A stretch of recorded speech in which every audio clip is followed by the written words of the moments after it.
Nós vamos iniciar agora a nossa primeira aula de sintaxe. Iniciaremos com os conceitos básicos. Nessa aula eu vou apresentar para vocês os conceitos básicos que a gente vai utilizar para criar uma base sólida para no futuro aplicar essa teoria que a gente vai aprender na área de produção textual. Tá? Vamos começar pelo que é sintaxe. É um nome meio esquisito, né? Mas é bem legal. É uma área do conhecimento que estuda a função que as palavras exercem numa frase. Nós temos a morfologia, que estuda as pequenas partes das palavras que têm significação, e a sintaxe a gente já vai entrar num campo um pouco maior, que é da palavra inteira e da frase, esse conjunto de vocábulos que formam um enunciado com sentido. Tá? E o que seria a frase? A frase é essencialmente um enunciado que contém sentido.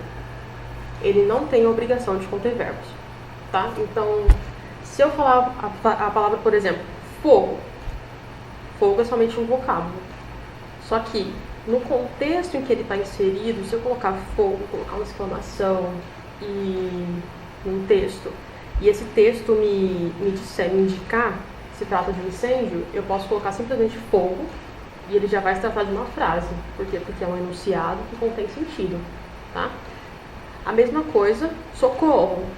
Se eu disser socorro, a pessoa vai saber que está acontecendo alguma coisa grave, que eu preciso de ajuda. Eu não preciso deixar explícito socorro por isso, isso, isso e isso. Tá bem? Somente o socorro já me dá informação suficiente de que alguém precisa de ajuda. Portanto, contém sentido, é uma frase. Tá?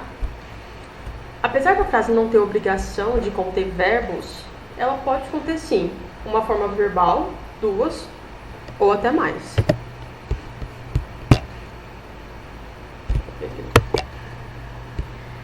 Ela pode conter uma ou mais formas verbais integrantes de uma locução verbal. Tá? Vamos lembrar do fundamental. Locução verbal é a junção de dois ou mais verbos que exercem a função morfológica de um verbo. Tá? A gente tem um verbo auxiliar e tem um verbo principal. Esse verbo auxiliar ele vai conter as desinências e as flexões. E o verbo auxiliar vai responder a isso. Tá? Aqui no exemplo. Eu estou lendo um livro chamado 1984. Somente, separadamente, esses verbos, se a gente disser eu estou um livro chamado 1984, não vai fazer sentido, certo? Ou se eu disser eu lendo um livro chamado 1984, também não faz muito sentido, né? Sou um pouco esquisito ao ouvido. Já se a gente usar as duas formas verbais juntas, eu estou lendo um livro chamado 1984, já faz um pouco mais de sentido. Tá vendo? Então, a locução verbal, ela é essencialmente isso. São dois verbos, ou até mais, se der. Dois verbos que juntos, eles fazem a função morfológica de um só verbo. Eles produzem sentido através de, como se fossem um só verbo. Tá bem? Então, eu tenho uma frase, pode ser com uma ou mais formas verbais, como no caso aqui, ó. O dia decorreu sem sobressalto. Eu tenho uma forma verbal. Temos uma frase que tem sentido. O dia correu bem. Podem vir os dois. Eu tenho, apesar de eu ter dois verbos, eu tenho uma locução verbal, tenho uma frase. Tá vendo? Vamos continuar aqui. Depois da frase, dentro da frase nós temos alguns elementos. Dentro da frase nós temos o período e dentro do período nós temos a oração. Vamos voltar lá no nosso slide. A oração, ela é um período, é uma frase. A oração é uma frase que contém um ou mais verbos. Tá vendo? A frase contém um verbo ou mais formas verbais. A oração é a frase que contém um ou mais verbos. Temos um verbo numa frase? Temos uma oração. Temos dois verbos numa frase? Temos duas orações. E como que a gente vai chamar isso? A gente vai chamar essas orações, várias orações, de período. As orações, elas sempre estão inseridas dentro de um período. Se eu tenho um período simples, eu tenho apenas uma oração, ou seja, um verbo, certo? Se eu tenho um período composto, eu tenho duas ou mais orações, tá? Aqui um exemplo de período simples. Nunca mais recobrou por inteiro a saúde. Eu tenho apenas um verbo, tá vendo? Recobrou.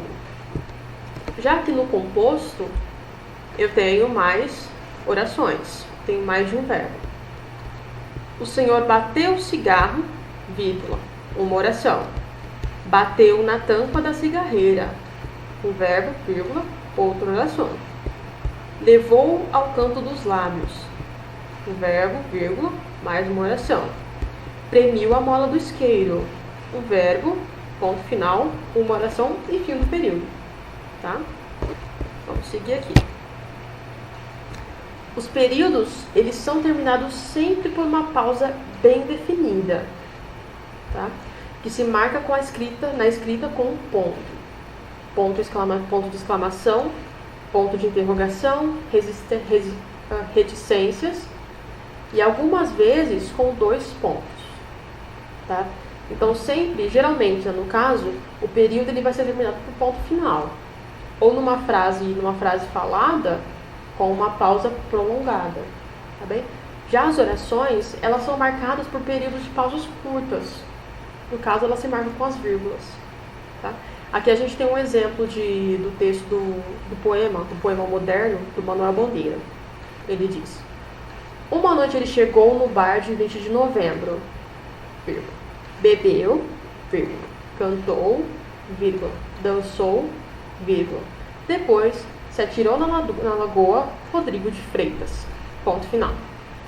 Aqui, nesse poema do Manuel Bandeira, nós temos aqui em ele chegou, até a vírgula, temos uma oração.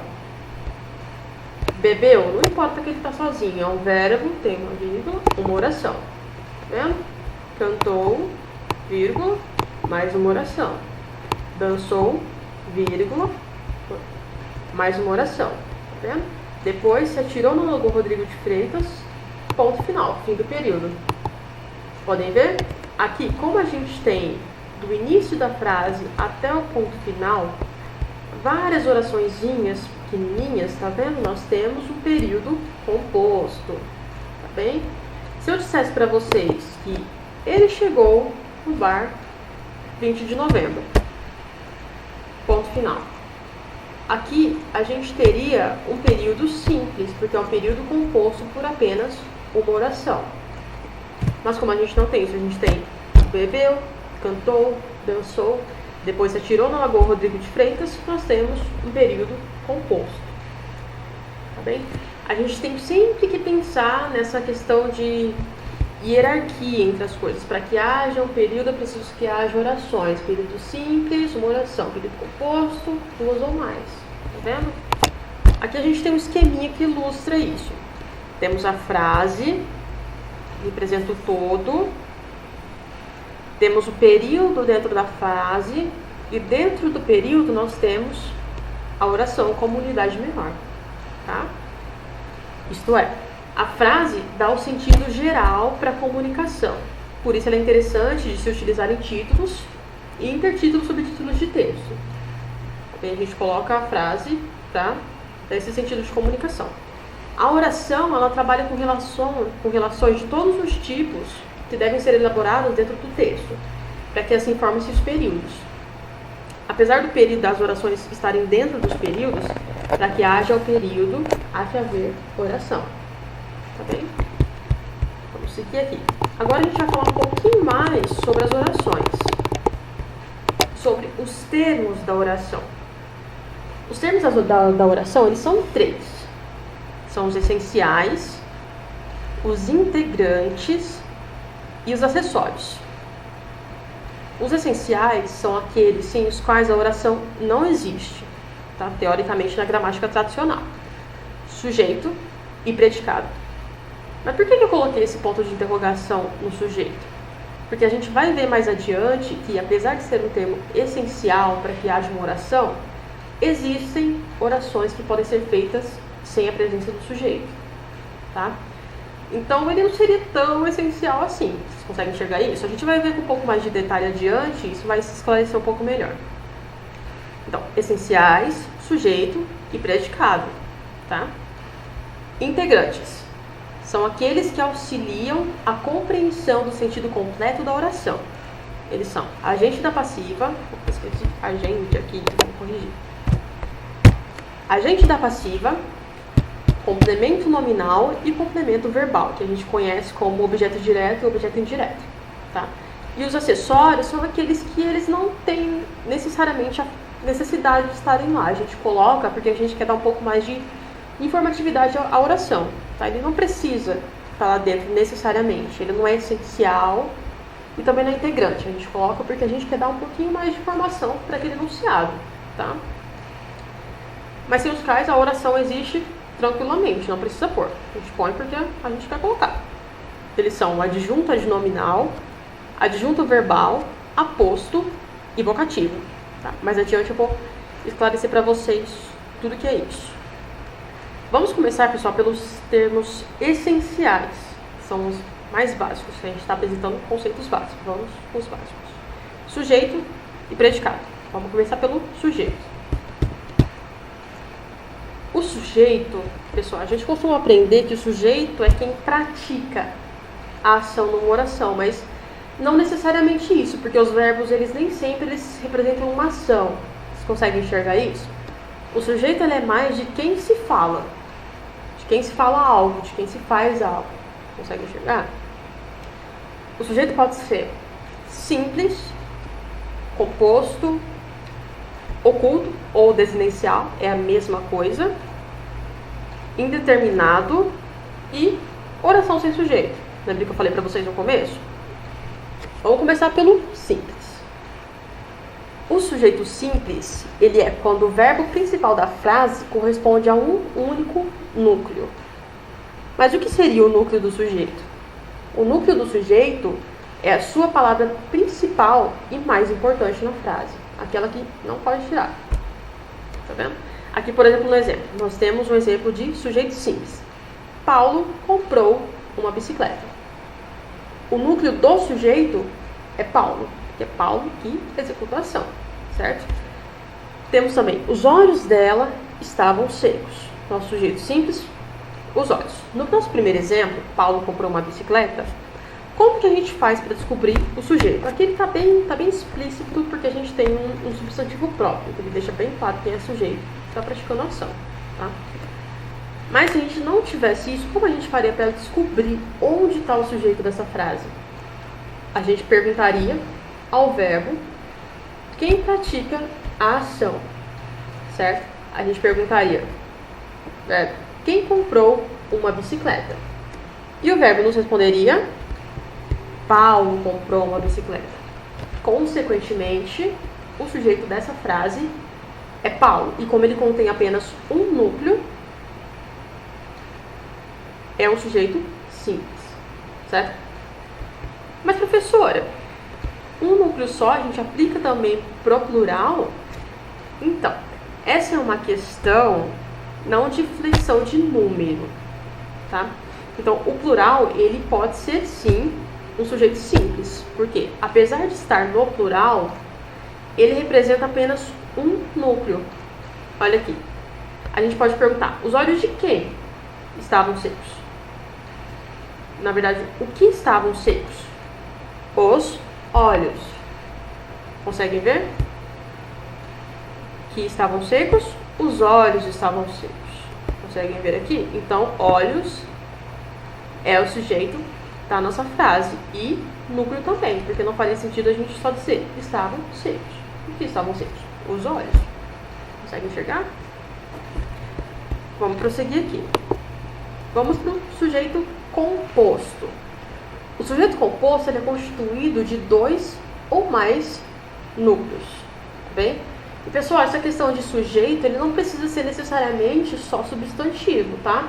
Ele pode ser pronome, ele pode ser numeral, ele pode ser palavra substantivada ou oração substantiva.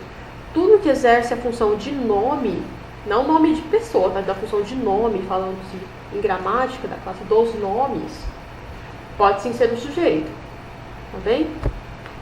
Um exemplo aqui de sujeito composto. Vamos começar pela mais simples aqui do pronome. Ele e eu somos da mesma cidade. Nós perguntamos ao verbo ser. Quem é da mesma cidade? Ele e eu.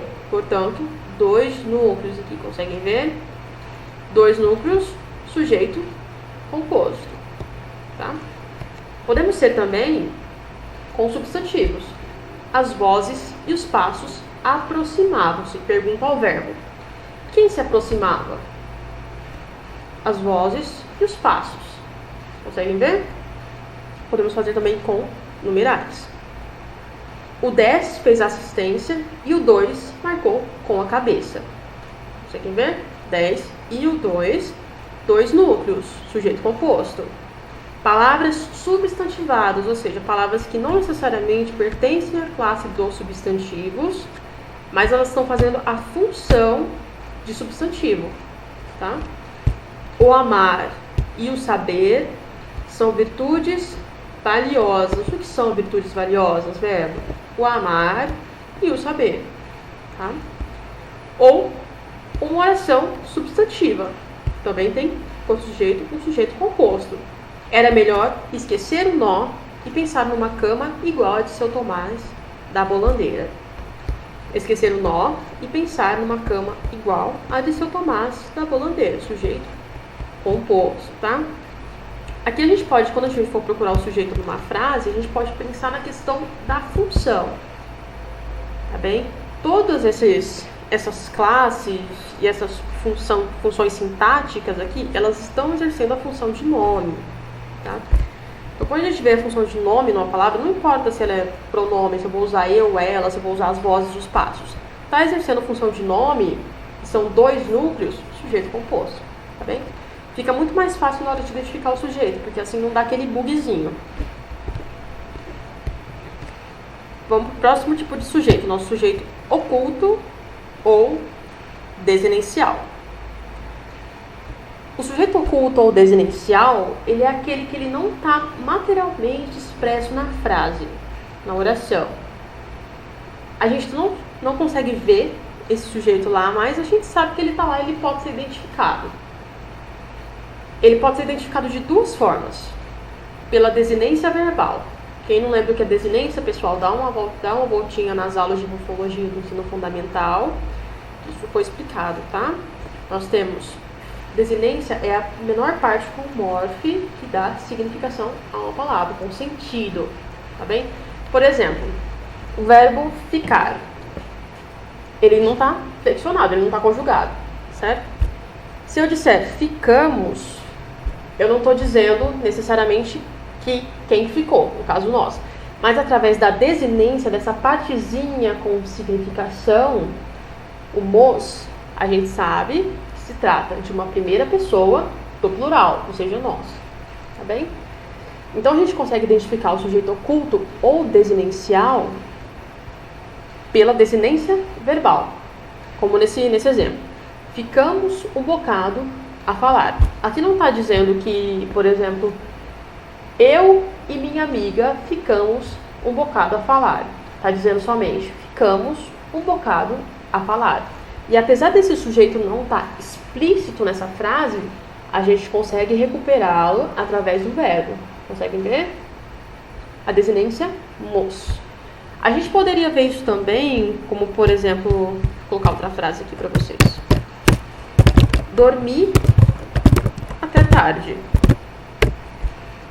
Aqui não está dizendo eu dormi até tarde. Está dizendo apenas dormi até tarde.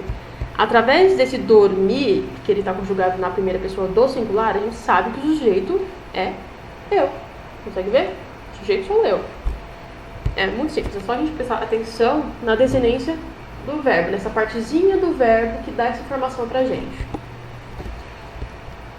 Temos aqui na letra B, nós também podemos identificar o sujeito oculto ou desinencial pela presença do sujeito em outra oração do mesmo período ou de um período próximo. aqui no exemplo. Jandira era uma menina muito doce.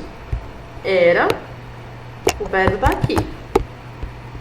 Bom, afinal, temos aqui uma oração e um período. Temos um período simples, tá? Temos apenas um núcleo. Então, nós temos um período simples, ok? Uma oração, período simples. Continuando. Aos sábados, sempre ia com a mãe à igreja. Aqui, o sempre ia, o verbo ir, não está me dizendo quem é que é a igreja. Não está necessariamente me dizendo quem é esse sujeito. No entanto, eu consigo recuperar aqui esse sempre ia. Quem sempre ia à igreja com a mãe aos sábados era Jandira, porque no período anterior o enunciado me deu essa informação. Tá? Ó, Jandira era uma menina muito doce. Aos sábados sempre ia com a mãe à igreja. Através desse Jandira no primeiro período, a gente consegue recuperar no próximo período, sem a ajuda do verbo, que a Jandira é esse sujeito. Tá bem? Então, sujeito oculto ou desenencial.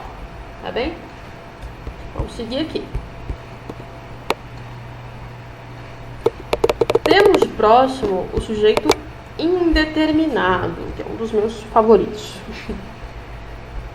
Algumas vezes numa frase, numa oração, o verbo não se refere a uma pessoa determinada, como no caso do sujeito oculto desenencial, no caso do sujeito composto, no caso do sujeito simples. Tá? Algumas vezes ele simplesmente não fala quem está falando, quem está praticando a ação, quem está sofrendo ação, não fala, simplesmente não fala. Por alguns motivos, às vezes pode ser por se desconhecer a autoria de quem pratica a ação, ou por não haver interesse no seu conhecimento. Você já sabe quando alguém vai te contar uma fofoca que a pessoa fala, ai, me disseram que não sei o que lá. A gente não sabe quem necessariamente falou, mas a gente sabe que alguém falou. Entendeu? Essa pulguinha atrás da orelha. A gente pode identificar o sujeito indeterminado quando põe-se o verbo na terceira pessoa do plural, tá? Se eu disser, me contaram que Marcelina está de namorico com Nicolas, eu não sei quem, não quero dizer no caso quem me contou, mas alguém me contou, conseguem ver? E também a gente consegue perceber isso quando a gente coloca o verbo na terceira pessoa do singular mais o pronome se. Como quando a gente vê um enunciado de vende-se essa casa, vende-se carvão, vende-se livros. A gente não sabe quem vende necessariamente, mas alguém está vendendo, tá? Aqui também um exemplo. Passa-se o ponto. A gente não sabe quem está passando esse ponto, mas a gente sabe que alguém está. A gente só não sabe quem, tá bem? Esse é o caso do sujeito indeterminado. Lembra sempre, pra gente não confundir, porque às vezes a gente acaba confundindo o indeterminado com o oculto. Lembra sempre que no oculto a gente consegue recuperar esse sujeito. Seja pelo contexto, seja pelo verbo, tá? O indeterminado a gente não consegue recuperar, mas a gente sabe que ele está lá, tá? Ele está presente. E aqui, a questãozinha que eu comecei para vocês no começo do vídeo, a oração sem sujeito. Como se faz uma oração sem sujeito, professora? Um negócio meio esquisito, né? Mas acontece. Porque na oração sem sujeito, o que nos interessa mesmo é o processo que o verbo está sofrendo, não o sujeito em si. Porque não tem a quem atribuir uma ação, não tem a quem atribuir um estado, não tem a quem atribuir uma mudança. A gente só tem o processo verbal para trabalhar, tá? Então, a gente pode dizer que os verbos que compõem uma oração sem sujeito, eles são impessoais e o sujeito é inexistente, tá? A gente fala de oração sem sujeito quando a gente fala de fenômeno da natureza, verbo haver com sentido de existir, verbo haver e fazer com sentido de tempo decorrido, tá? Pensa comigo, quando a gente fala amanheceu a chover, a gente não consegue pensar em quem amanheceu a chover. Ninguém amanhece chovendo, entende? Simplesmente chove. Simplesmente a natureza acontece, tá? Por isso que a gente não consegue recuperar o sujeito nessa frase. Tá vendo? Porque a gente simplesmente não tem como. Amanhecer é um fenômeno da natureza, ele acontece por conta própria. Ele não precisa de intervenção para que aconteça. Tá? Aqui outro exemplo. Era março e ainda fazia frio. Era março e ainda fazia frio. Ninguém faz o frio, gente. Não tem como a gente recuperar esse sujeito se a ação acontece por conta própria. Tá? Esse é o princípio que faz os fenômenos da natureza serem verbos impessoais, porque a gente não consegue recuperar esse sujeito. Mesma coisa, o verbo haver com o sentido de existir. Ainda há jasmins e ainda há rosas.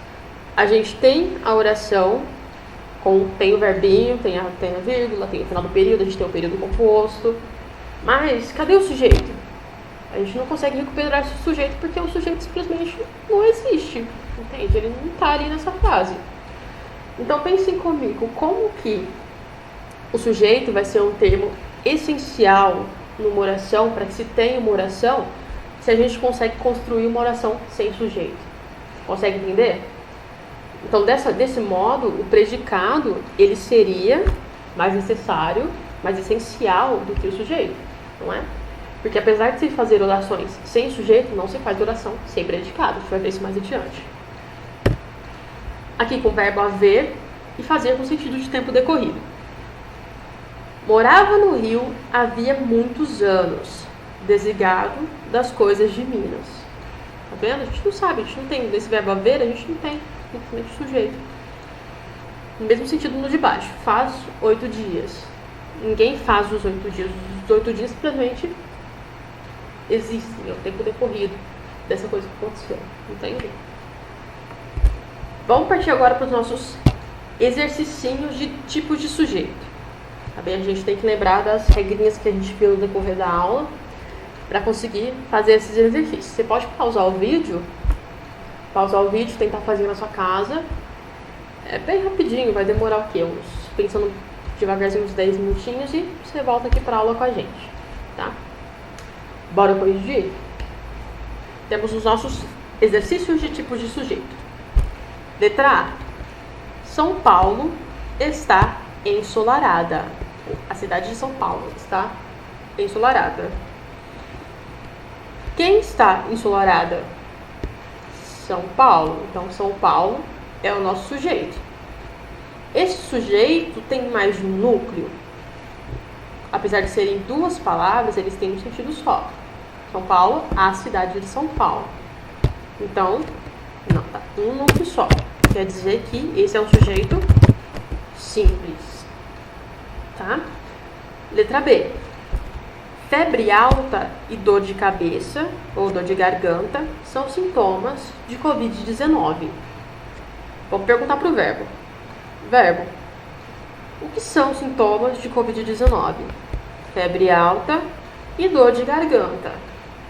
Então, febre alta e dor de garganta é o nosso sujeito, conseguem ver? Nosso sujeitinho aqui. Esse sujeito, ele tem um ou mais núcleos. Temos febre alta e temos dor de garganta. Mais de um núcleo, não é? Então, isso quer dizer que o nosso sujeito é composto. Aqui. Composto. Vamos para letrinha C. Fomos ao parque esta manhã. Aqui, a frase está me dando quem foi ao parque? Explicitamente, materialmente? Está escrito aqui quem foi ao parque? Não tá, né? Mas, através do verbo ir, conjugado, fomos, esse mos é a nossa desinência e ele nos mostra quem foi ao parque. Foi o verbo nós, tá bem? Nós. Eu e mais alguém. Fomos ao parque esta manhã. Isso quer dizer que esse sujeito é oculto ou desinencial, tá? Letra D. Bateram a porta. Bateram a porta. A gente consegue dizer pela frase quem bateu a porta? Não, né? A frase não me dá isso. Mas caso eu ficasse com dificuldade ou confundisse isso com o sujeito oculto ou desinencial, O que eu poderia fazer para tirar de prova real que tipo de sujeito é esse?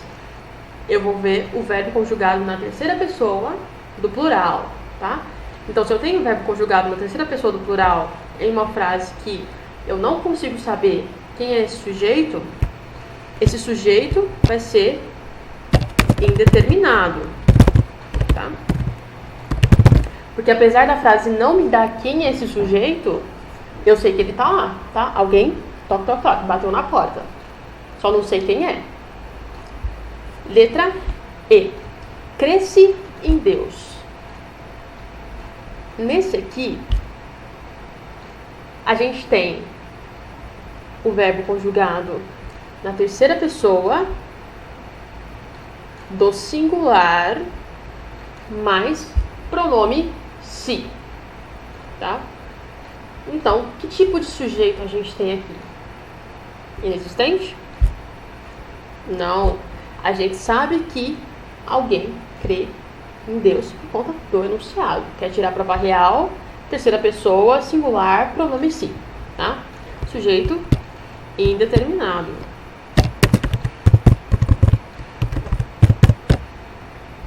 Pronto. Letra F. Trovejou muito. A gente se pergunta, trovejou, fenômeno da natureza, certo? Então a gente tem que já dar uma dicasinha de que não há um sujeito aí. A gente pensa, quem troveja?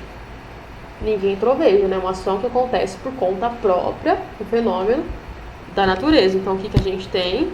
Tem um sujeito inexistente, certo? Letra G. À noite, eu e Rodrigo iremos ao cinema. Quem irá ao cinema à noite? Eu e Rodrigo. Temos o nosso sujeito. O sujeito é eu e Rodrigo. Esse sujeito ele é composto ou é simples? Quantos núcleos eu tenho? Eu tenho 2 núcleos. Então, meu sujeito é composto. Certo? Na letra H, apareceu um mágico lá. Aqui, a gente tem que perguntar ao verbo quem apareceu. Quem apareceu? O mágico. Tá? Ele pode causar um pouquinho de confusão, porque o sujeito está pós-posto. Quando o sujeito está pós-posto, ele vem após o verbo, certo? Mas no caso aqui, continua sendo sujeito simples, um núcleo só. Hoje, letra I. Eu dormi até mais tarde. Esse aqui, ele me dá o sujeito, o tipo de sujeito que eu tenho. Se eu não tivesse esse eu aqui, eu poderia ter colocado hoje, dormi até mais tarde. E apesar de não ter o pronome pessoal, de caso reto me dizendo quem é esse sujeito explicitamente, eu tenho a desinência, tá? Dormi até mais tarde. Então eu sei que esse é um sujeito oculto ou desinencial. Letra J. Os olhos deles se encontraram. Eu tenho que perguntar para esse verbo o que se encontrou? Os olhos deles, certo? Então, os olhos deles é o nosso sujeito. E lembre-se que, apesar de estar no plural, eu tenho que me atentar aos núcleos, tá? Então, apesar de estar no plural, eu tenho apenas um núcleo. Isso quer dizer que o meu sujeito é simples. Beleza? Pessoal, nossa aula fica por aqui. Tá bem? Se tiverem alguma dúvida, vocês podem me contactar pelo e-mail aqui embaixo.